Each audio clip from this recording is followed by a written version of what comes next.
Welcome to Win with Barlow, the podcast where we turn your entrepreneurial dreams into reality. With your host, Akira Barlow. Today, we're diving into the fascinating world of DNA testing businesses. Looking to maintain momentum or ready to scale? This series is your guide to success. Let's get started.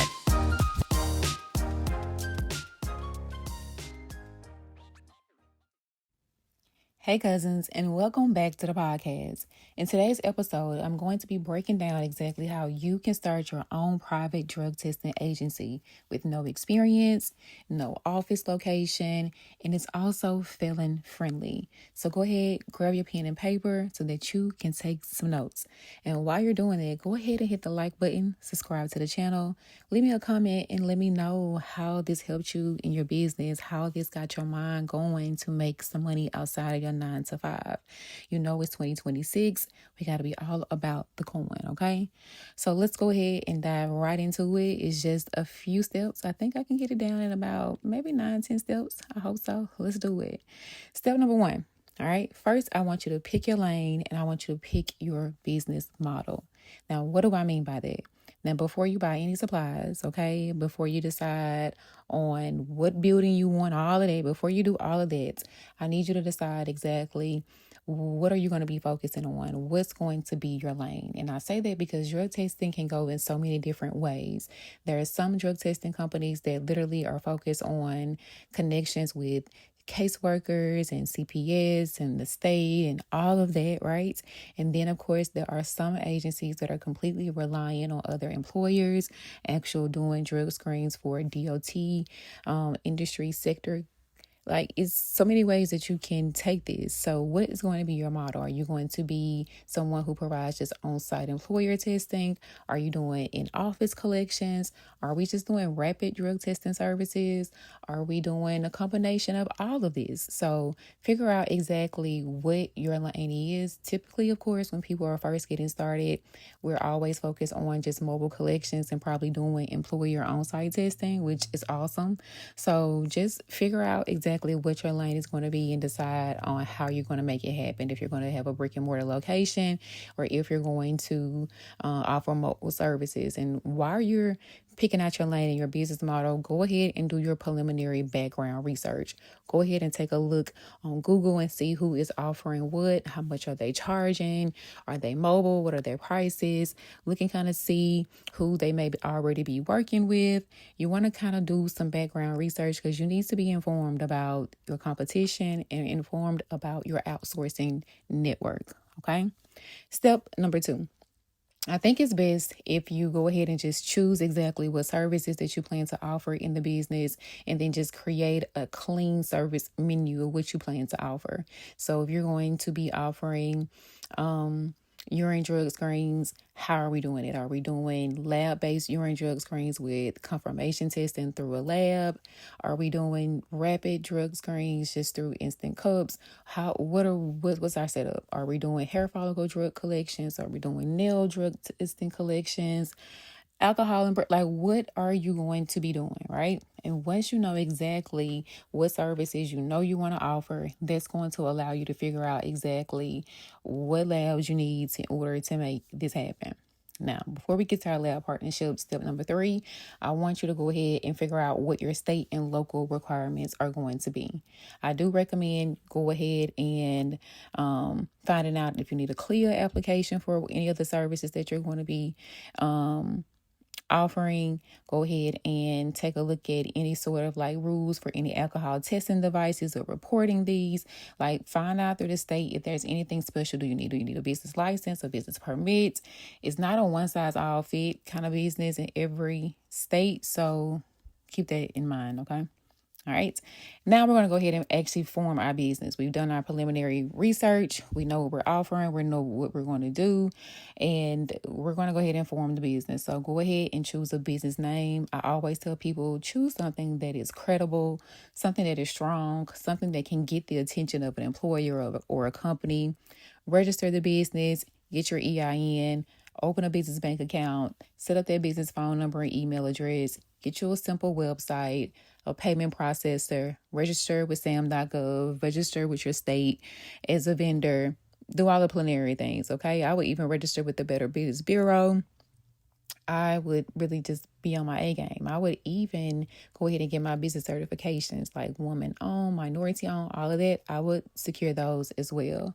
So once my foundation is 30, I am also going to invest in training. So go ahead and get your DOT certification. Go ahead and get trained on any devices that you're going to be using. If you're doing oral fluid, go ahead and get trained on the actual device. Go ahead and be knowledgeable about the service that you're going to be doing. Know the drugs that you're testing for. Know the cutoff levels. Know how soon can the lab detect this amount of drug in someone's system. You want to know all of these bottom line preliminary things, okay? So once we've done all that, I know it's a lot, okay? Step number 5, you should understand exactly what you're selling. Now, I know you think we're selling drug screens, but we're not. We are selling compliance support, okay? We are selling turnaround and reliability. We are selling professionalism, convenience. These are the things that we are actually selling. Because remember, people are not ever really buying the service. They're buying what the service does for them. And so this is what we're doing for them. So this is what we're selling. So our marketing is not us selling a cup or just a test. It's about helping the company achieve something. So make sure your marketing is focused around that arena and you will do well. Okay. Next, we're going to go ahead and lock in our partnerships with our labs. So go ahead and I would recommend maybe National Drug Screening, even CRL, maybe even Workplace Screening Intelligence, maybe for your confirmation, like your lab testing. I would choose them. Call them, check out the website, see what you need to get started with them. Be sure you have a Duns and Bradstreet number too, because I think CRL is definitely going to check that, like your business credit history. So be sure you go ahead and open that as well when you open this business.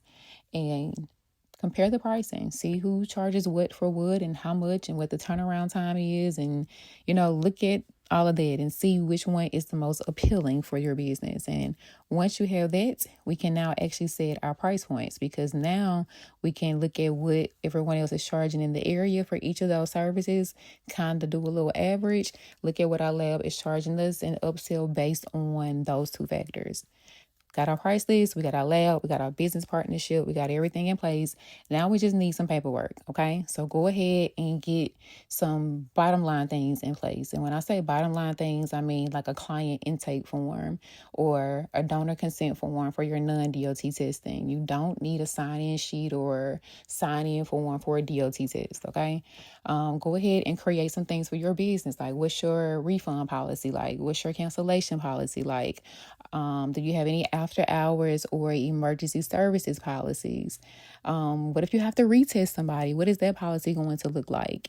So go ahead and kind of create the policies as well and get all your chain of custody forms like in a folder from the lab and just get organized. Now, be sure you have these policies in place before you start taking clients. It's necessary, okay? Go ahead and even draft your contract for how much you're going to charge for a certain amount of tests at a certain amount of time and what locate. Like, go ahead and create the forms that you need to actually make money. All right. Step number 8. Now we're going to go ahead and get all of our supplies and get everything set up. So getting all of your cups and your forms and your gloves and your wipes and getting all your temper stickers and your biohazard plans. And also you need a biohazard disposal plan, okay? Call your local hospital or look up a company in your area just so that you can stay compliant and make sure you're being, you're sanitized with handling bodily fluid. Make sure you have all your shipping envelopes and your clinical lab bags and everything that you need.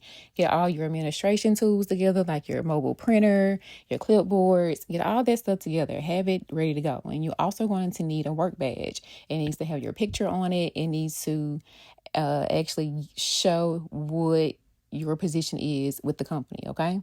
So once you have that, go ahead and get you a uniform, all right? My Amazon storefront, it'll be in the description box. So are you still with me, cousin? I know it's a lot of steps, okay? Cool. Now we are going to go ahead and actually start booking our clients. But before we book them, we're going to create our process for that. So go ahead and create you a sheet that can outline your intake process. So the customer is going to book where? Are you giving them a booking link? Or are you booking the appointment on your own? Are you going to send out automated confirmation texts or emails? Are you going to send them like a pre-appointment instruction list? Go ahead and kind of write out your process.